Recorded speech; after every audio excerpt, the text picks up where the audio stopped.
In the AFC West, we got two teams coming off of wins, squaring off at 1 o'clock on CBS. Raiders and Kansas City, they're third and fourth in the division currently, but the Chiefs, fresh off that Sunday Night Football win over the Lions, feeling good, looking to carry that momentum.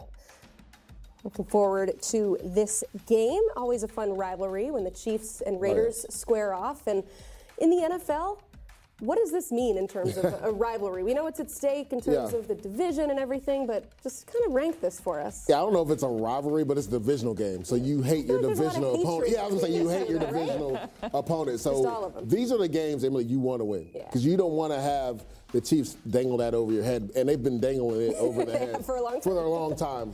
For the Raiders. So when you play a divisional game, those games just mean a little bit more. Coaches always tell you the easiest way to get to the playoffs is to win your division. So you have to win divisional games to win your division. So when you have a divisional game, these are the matchups. Again, there's a little more hatred to it. I'm not sure if this is a rival game. I feel like the Chargers maybe and the Chiefs and the Broncos. Chiefs a little bit more rival than this game specifically. Mike, what do you think about this? Yeah, I do think that the Raiders, this season did not go as planned. They thought that they were going to head into that. They were all of a sudden a team that could compete. But I think you're just seeing the fact that this roster is a few years away. This ain't quite the year. Raiders fans, unfortunately, this rivalry that really hasn't been a rivalry in the Patrick Mahomes era, I still don't think it ain't going to be a rivalry this year. I did my best to sell it, Jacqueline. I'm not trying. It's a divisional game. Yeah, these teams don't like each other, so that's why you tune in. Maybe in a couple of years. They're a couple of years away from it being an official rivalry once again. There are other storylines in this one. Right. Yeah. So and we kind of already touched on it with Rashee Rice, right? Because he's coming back off of that 6-game suspension here. And you kind of touched on it, Emily. There's momentum there with the Chiefs, which is a very dangerous thing when Patrick Mahomes is your quarterback. They're sitting at 3-3, coming off of that really good win against Detroit. So, Mike, how much of a boost is this going to be for this offense, especially considering what we saw in that game against Detroit? I think it's going to be huge. They've really been using Juju Smith-Schuster in that kind of role, and he is way less dynamic in terms of what he can do after the catch and just separating on his own. Because really, with what Xavier Worthy and Tyquan Thornton and Hollywood Brown have on the outside, there's so much space over the middle of the football field. And that's why, Juju's been kind of productive in that role. But if you have Rashee Rice with that kind of space, healthy now back, the guy we saw last year at the beginning of the season, he is going to feast on this Raiders team and just everyone they play truly, because he is that level of wide receiver, and hopefully he's fully back healthy. I do think it's going to be a massive upgrade for the Chiefs team. Without a doubt, Mike, and I love that you brought up the middle of the field because of the speed they have on the outside with Tyquan Thornton and also Xavier Worthy. It does open up the middle of the field. This won't only open it up for Rashee Rice, but it's going to open it up for Travis Kelce as well. Having those two guys together, making them interchangeable in the slot, I think that is something they've missed from a dynamic standpoint when you talk about a guy like Rashee Rice. Now, the biggest question is, he's been away from football for 6 weeks. Like, how long is the acclimation period till he is that guy that we saw, Mike, in the first 4 weeks that looked like he was a true wide receiver one? That'll be something I watch. They'll probably have a pitch count on him and won't give him the full gambit this week versus the Raiders. But I'm looking forward to see how he adds his skill set into that Andy Reid offense, because he was playing out of this world the first couple of weeks, and he was on his way to being a Pro Bowl type player before the injury. Yeah, coming off that ACL, how do you think that impacts his return here? I mean, he had a lot of time to rest. He had a lot of time to rest, and he was there throughout, the offseason and training camp as well, and he participated in all the training camp. So from everything I heard, he looked really good. I believe they cleared him like a couple weeks before the season. So this is why I said, this is going to be an acclimation period for him, because he hasn't played real football in over a year, right? He got hurt, I believe, week 4 last year, so it's been over a calendar year since he's played real football. That's my only concern, right? Getting that first hit. Also having that confidence in that knee when you go in and out of breaks, because to Mike's point, he is so dynamic. Run after the catch. That's where he can really open up this offense. Yeah, and the Chiefs have been doing quite all right, even without him, scoring 28-plus points in their last 3 games. And without Rashee Rice, Patrick Mahomes is still the favorite to win the NFL MVP. Mike Renner, is he your MVP through a few weeks? I got to give it to Baker. What Baker's done with the injuries, it's got to be Baker at this point. They're 5-1. Chiefs are only 3-3, but it's like Mahomes is playing his best ball that I've seen in a few years. Yep. I think that has gotten kind of lost in this season, is that He is not making mistakes with the football. Sans that one at the goal line. That's like just lost Devin Lloyd. It happens against the Jags. But he's not making mistakes with the football. He's putting the team on his back more than ever. I do think that with a full bevy of weapons, we're going to see the best version of Patrick Mahomes, the most explosive version of this Chiefs offense that we've seen in a few years. But right now, Baker Mayfield is just doing something different week in and week out, what he's doing to lead the Bucs. So Baker's probably my guy right now. But it's hard to bet against Patrick Mahomes at this point if we're talking about season-long awards. Yeah, without a doubt, it's Baker Mayfield because of what he's done. We were talking about this earlier. Like, he's been able to lead them to a 5-1 record. Like, guys that were literally on the practice squad, Cameron Johnson comes in and makes a touchdown play. Tess Johnson had barely played the entire year. He, is added into the offense and gets a touchdown in that game. He's been able to elevate everybody's game. But to Mike's point, Patrick Mahomes, I don't think people have talked about it enough because he has kind of not been himself the last 2 years. He's playing at an MVP level right now.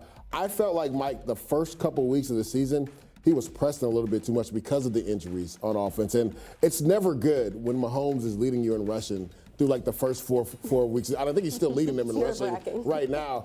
But those were some of their best plays, right, when he was getting out of the pocket and making defenders miss and picking up first downs. What I saw from him versus the Lions was vintage Patrick Mahomes when they were the number one offense after the year Tyreek Hill left. When he was able to spread the football around, take what the defense is giving you, right? If they're going to play that too high shell, take the underneath route. He was playing with so much timing and rhythm, and even in the RPO game, like, he just knew exactly where to go with the football. That was the vintage Mahomes that we have not seen in the last few years. Now, Mike, you mentioned it. The Raiders have been a disappointment, and part of that is the quarterback play. Geno Smith leading the league in interceptions with 10. They had a bounce-back game a little bit. Granted, it was the Titans, so we have to consider quite like playing the Titans to get you feeling right. Yeah, and he still had an interception in that game, Lige. Ball got tipped to the line, so. They're all creative, sure. And Michael Mayer had like glowing things to say about his quarterback, which maybe if the fan base isn't feeling that, at least the people in the building are. So that is saying something, but for Geno Smith, you got to clean it up. Literally what it comes down to is him not turning the football over. Geno, I've been on record and said this, nobody makes more perfect passes than Geno. That's the thing. He feels like he can make every perfect pass.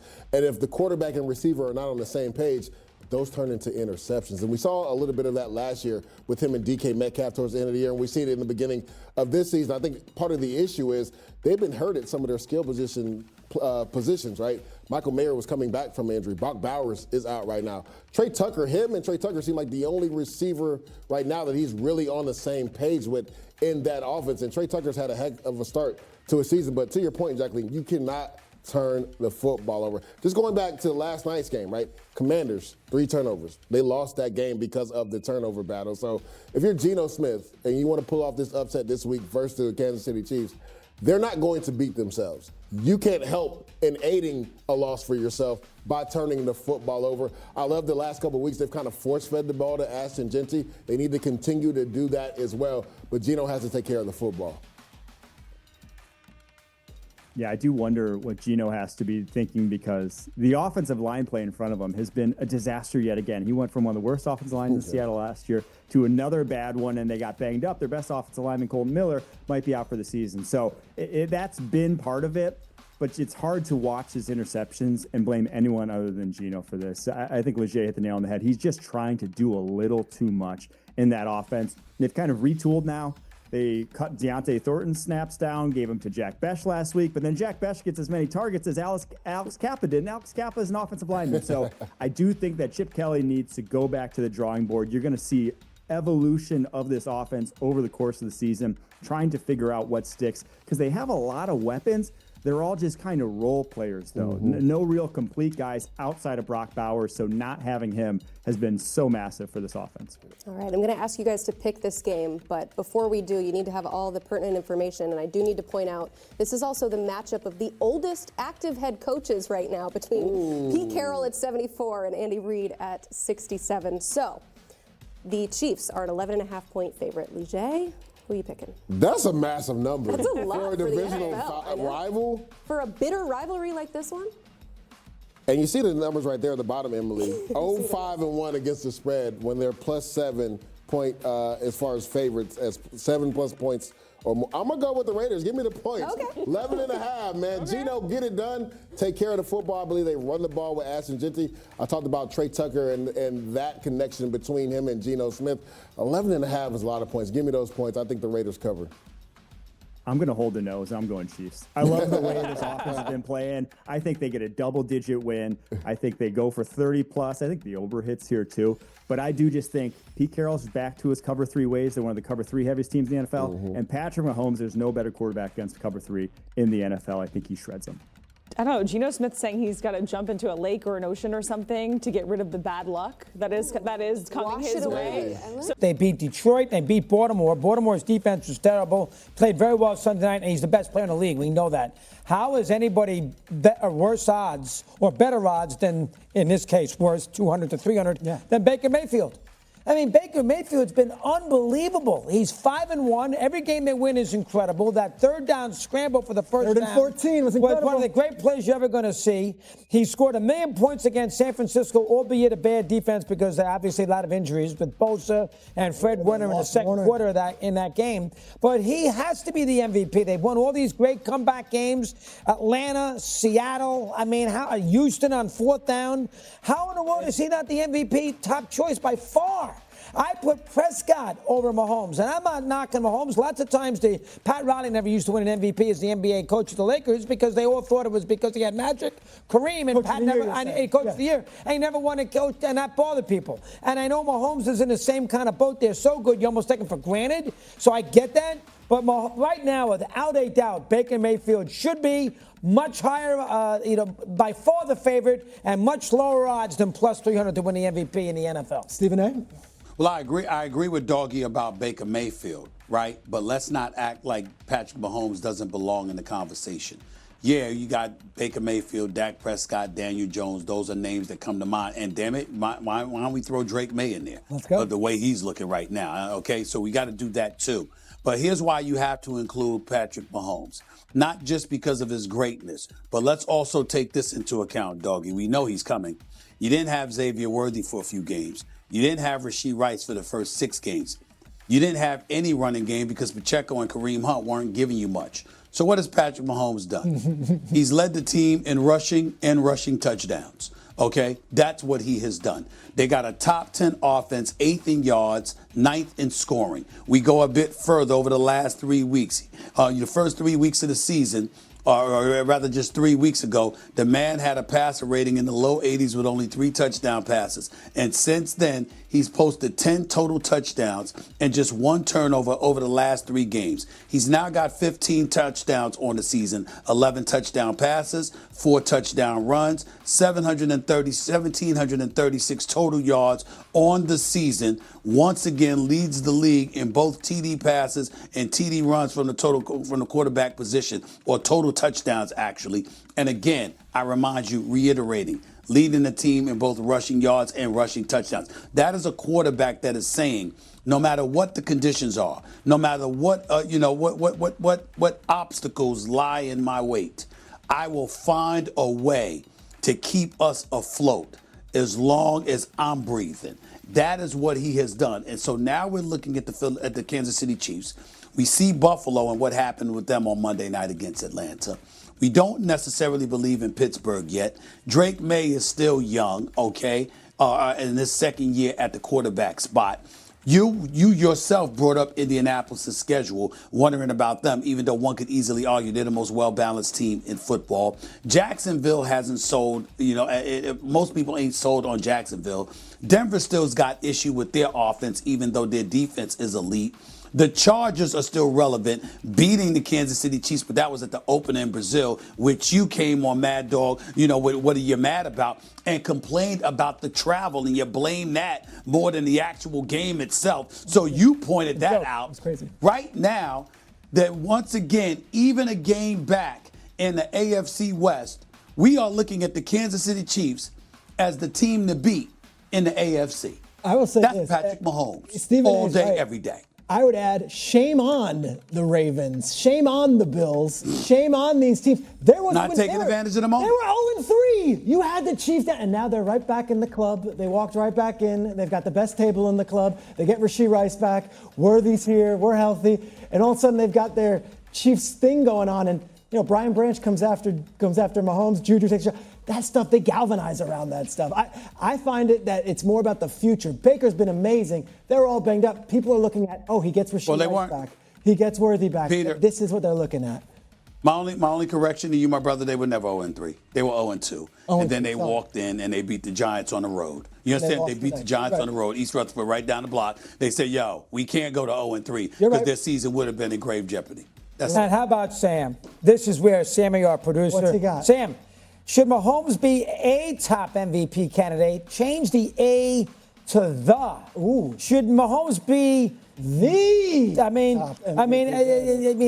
That's the better question. The A. Of course he's an MVP. How could he not be an MVP candidate? We know he's an MVP candidate.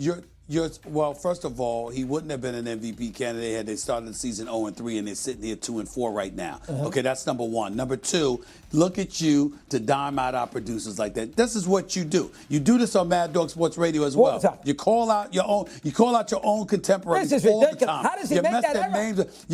You mess their names up all the time, and then you call them out like you're the paragon of virtue. You're the epitome of perfection. Doggy never makes any mistakes, even though you make mistakes every single damn day.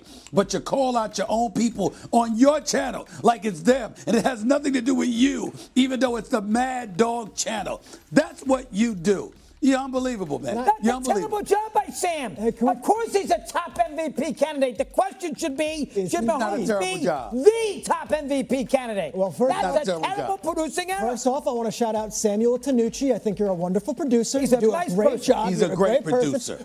He's a great producer. You deserve that credit, Doggy. That's messed up. He makes Doggy look good every week. If it wasn't for Sam, I don't know how Doggy might look 80.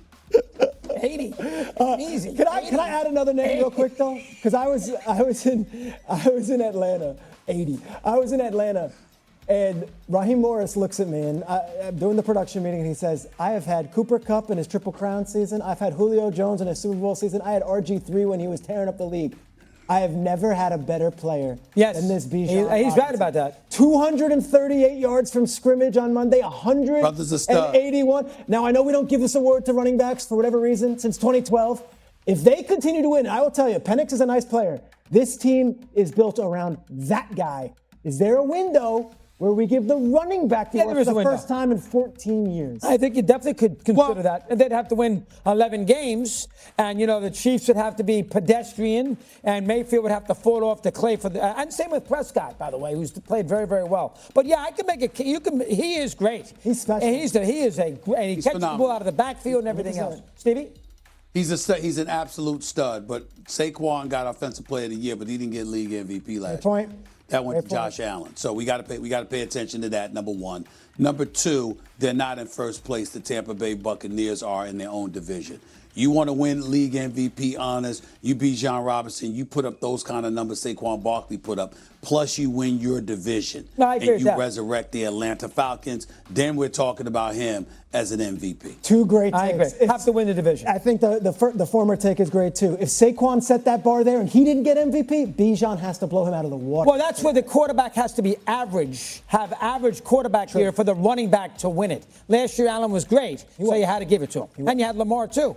Lamar, Allen, even Burrow had the conversation going for a bit. Adam Schefter just dropped a bomb that's about to send Chiefs Kingdom into an absolute frenzy, and most of you probably haven't even processed what this means yet. The NFL's most connected insider has linked Kansas City to some massive names in the trade market. And we're not talking about depth pieces or practice squad fodder here. We're talking about game changers, difference makers, the kind of players that could transform this entire season from pretty good to absolutely unstoppable. unstoppable. And here's the kicker. Some of these moves are way more realistic than you think, while others are pure fantasy that'll never happen no matter how much we want them to. The trade deadline is coming up fast, and Brett Veach has some serious decisions to make that could define whether we're hoisting another Lombardi or watching from home in February. The absolute hottest name swirling around the rumor mill right now is Breece Hall from the New York Jets. And honestly, this might be the move that makes the most sense for Kansas City when you really break it down. Schefter has connected us to Hall, and if you've been paying attention to what's happening in New York, you know this dude is practically begging to get out of that disaster. Hall literally posted free 20 on his Instagram over the weekend, which is about as close as you can get to screaming, "Get me the hell out of here," without actually saying it. The Jets are sitting at 1-5. Their offense is an absolute train wreck, and Hall is wasting his prime years in a system that can't get him the ball in space or give him any kind of blocking support. Now let's talk about what Hall would actually bring to Kansas City, because this isn't just about adding another body to the running back room. This is about solving one of our biggest offensive problems right now. Hall has 88 carries for 410 yards this season, averaging 4.7 yards per carry. Compare that to what we're getting from our current stable of backs. Pacheco, Hunt, and Carson Steele are combining for just 3.9 yards per carry as a unit. That's a massive difference, and it shows up even more when you look at explosive plays. Hall has 200 of his 410 yards coming from breakaway runs alone, which means this dude consistently turns what should be 5 or 10 yard gains into 20 to 30 yard explosions. That's exactly the opposite of what we're seeing from Isaiah Pacheco and Kareem Hunt, who somehow find ways to turn potential 20-yard runs into 5 to 10-yard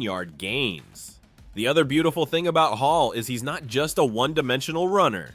He's got 17 receptions for 150 receiving yards, making him incredibly valuable in the passing game.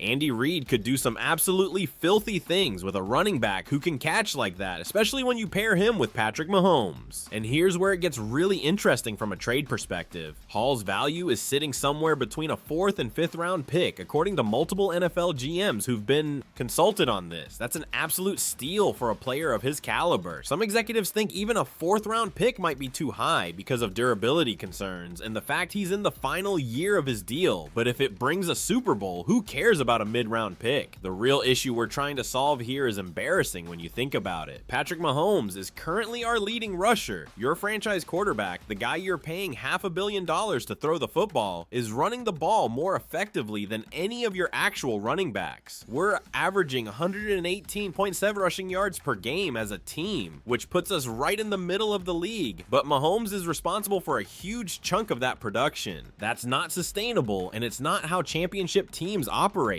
You need your quarterback protected, not scrambling for his life, trying to make up for a non-existent ground game. Over 108 attempts from our running backs this season. We've had exactly 1 carry go for more than 20 yards. 1. That's absolutely abysmal, and there's really no sugarcoating it. Thinking about this objectively, I believe Breece Hall is the single best move the Chiefs could make at the trade deadline across any position. Yeah, we could add someone on the defensive line, and we'll talk about those options in a minute, but none of those moves would transform our offense the way Hall would. This dude would give Mahomes a legitimate weapon out of the backfield, someone who can take a screen pass 60 yards to the house or break off a 30-yard run on first down to set up manageable 2nd and 3rds. When Rashee Rice comes back this week, you'd have Rice, Xavier Worthy, Travis Kelce, and Breece Hall as your primary weapons. That's a nightmare for any defensive coordinator in this league. I'm all in on making this trade happen for a 4th or 5th round pick. Now let's shift gears and talk about the other side of the ball, because our defense has some serious issues that need addressing. The defensive line situation is getting pretty concerning, especially when you look beyond the surface level statistics. On paper, our pressure numbers don't look terrible. We're 11th in the league with a 36% pressure rate. But here's the problem that stat doesn't tell you. We're 9th in the NFL in blitz rate at 31.3%.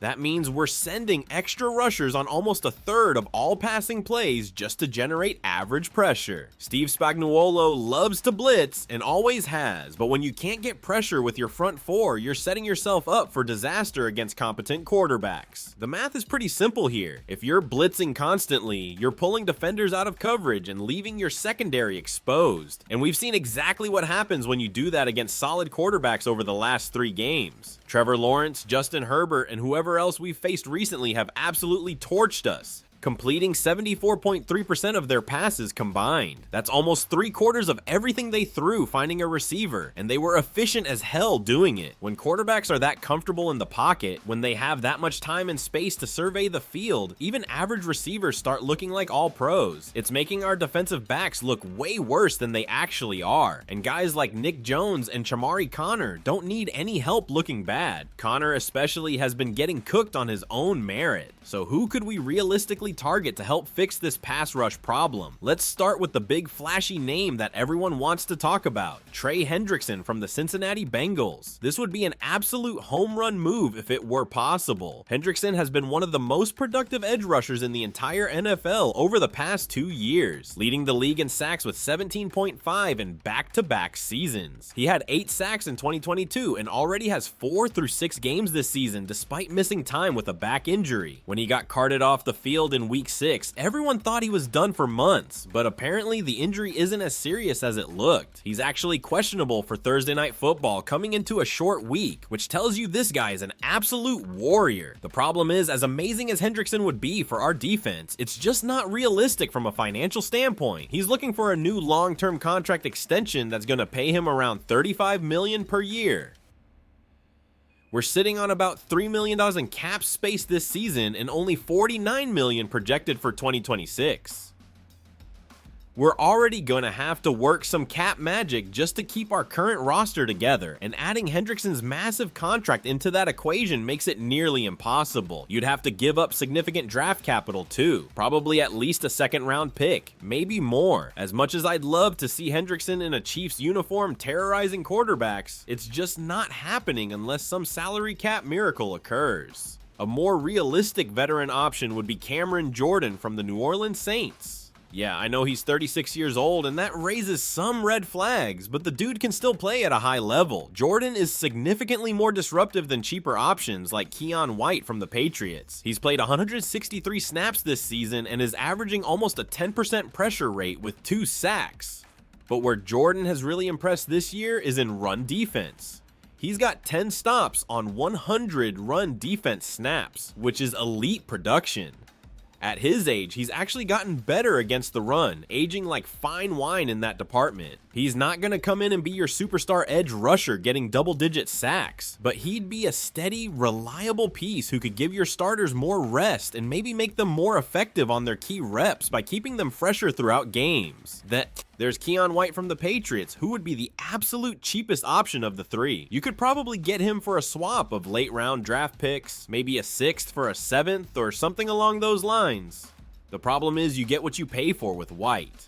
He's only played 63 snaps this season with just 3 pressures, 0 sacks, 0 QB hits. He's not consistently disruptive, and he's not the kind of guy who would move the needle in a significant way. He's dirt cheap, but he's probably not solving your pass rush problems. But here's an option that I think makes way more sense than any of those guys. Calais Campbell from the Arizona Cardinals. The Cardinals started 2-0, but have since dropped 4 straight and gave the Titans their only win of the season, so they're clearly in sell mode. Campbell is 38 years old, which sounds ancient in NFL years, but this dude can still play. He's got 11 pressures, 9 quarterback hits, 4 tackles for loss, and 3 sacks this season. More importantly, he's on a 1-year deal, so you're basically renting him for the rest of the season without any long-term commitment. And let's not forget his resume. 7-time Pro Bowler, 3-time All-Pro. This isn't some washed-up veteran limping to the finish line. This is a future Hall of Famer who still has juice left in the tank. What makes Campbell even more valuable is the mentorship aspect. You could get guys like Felix Anudike-Uzomah, Malik Herring, and Charles Omenihu under his wing, learning how to get off blocks, how to shed blockers, how to use their hands more effectively. Campbell is a master at all those techniques, and having him around for half a season could accelerate the development of your young defensive linemen significantly. The interior run defense has been absolutely terrible. We've got a 28.8 PFF grade, which is dead last in the entire NFL. Campbell's ability to hold double teams and free up edge rushers while also stuffing the run would be invaluable. He can diagnose schemes quickly, he's got quick hands, good leverage, and he disrupts pockets even when he's not getting sacks. And probably the best part, you could get him for a day 3 pick, likely a 6th or 7th rounder.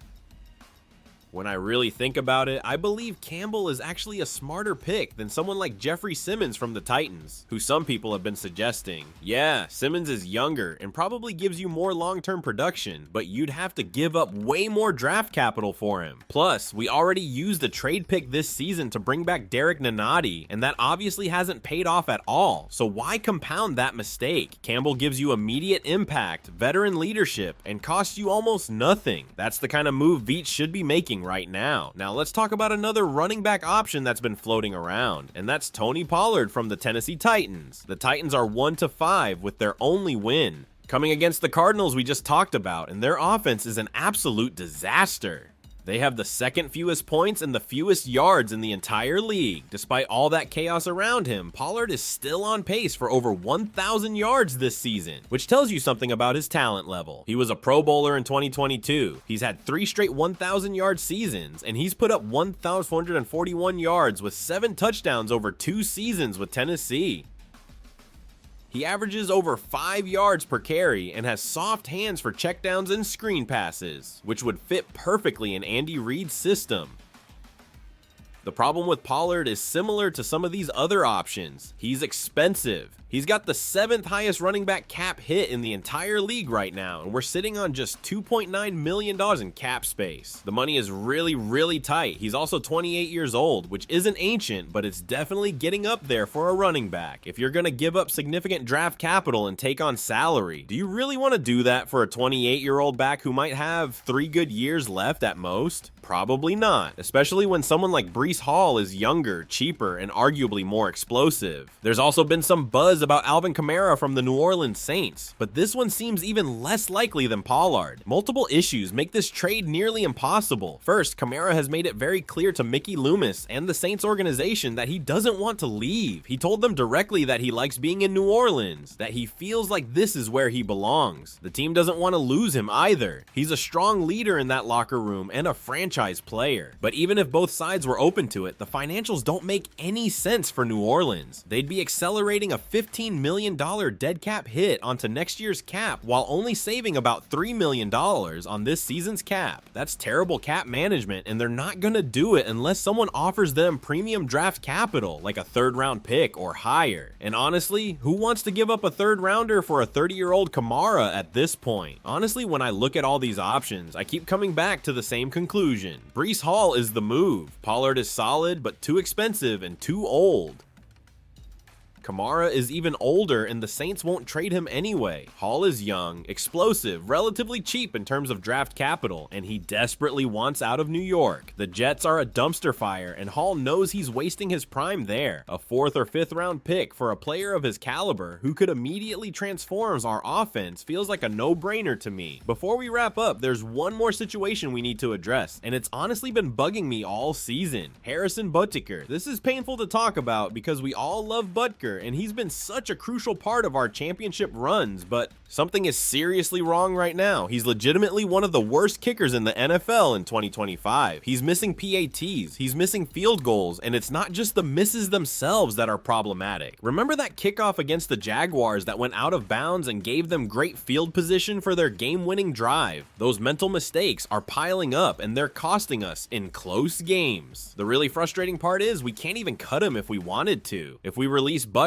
we'd be hit with $15.1 million in dead cap. That's an absolute killer, and it makes him essentially uncuttable this season. Meanwhile, free agent kickers are getting picked up by other teams and performing great. Brandon Aubrey signed with Green Bay, and he's 2 for 2 on field goals, 3 for 3 on PATs for the Packers. Jake Moody's replacement in San Francisco has been perfect. These guys are coming in off the street and not having the mental lapses that Butker is dealing with. The issue is clearly mental at this point. Kicking uses the most mental energy of any position in football, and Butker looks rattled out there. He can't get through a game without some kind of mistake. We might need to at least bring in some competition to training camp or practice squad just to light a fire under him. Make him focus up more. I'm not saying we need to replace him or anything that drastic, but something has to change. The last thing we want is for one of his misses to cost us a playoff game where there's no next week, no chance to bounce back at practice. That would be absolutely devastating, and it's a real possibility if this continues continues. To wrap this all up, I genuinely believe the Chiefs need to be aggressive at this trade deadline. We're in our championship window right now with Mahomes in his prime, and you can't waste these opportunities. Breece Hall makes too much sense not to pursue aggressively. He solves our biggest offensive problem. He's affordable, and he wants to be here. On defense, Calais Campbell gives us veteran leadership and interior presence for almost nothing in terms of draft capital. Those two moves alone would make us significantly better on both sides of the ball without mortgaging our future.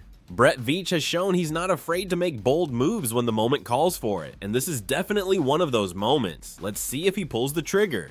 Oh, and one more thing before I forget. There's been some noise about Matt Nagy potentially leaving for the Tennessee Titans head coaching job. Brian Callahan got fired after going 4-19 over 2 seasons, and Ian Rappaport mentioned Nagy as one of the names to watch along with Titans offensive coordinator Arthur Smith. I'm not gonna lie, I wouldn't be heartbroken if Nagy left. He's got his issues as a coordinator, and I think we could find someone just as good or better. But this is still early in the process, and a ton of names are going to get thrown around over the next few weeks since it's the only coaching search happening right now. If it starts looking like there's real momentum toward Nagy going to Tennessee,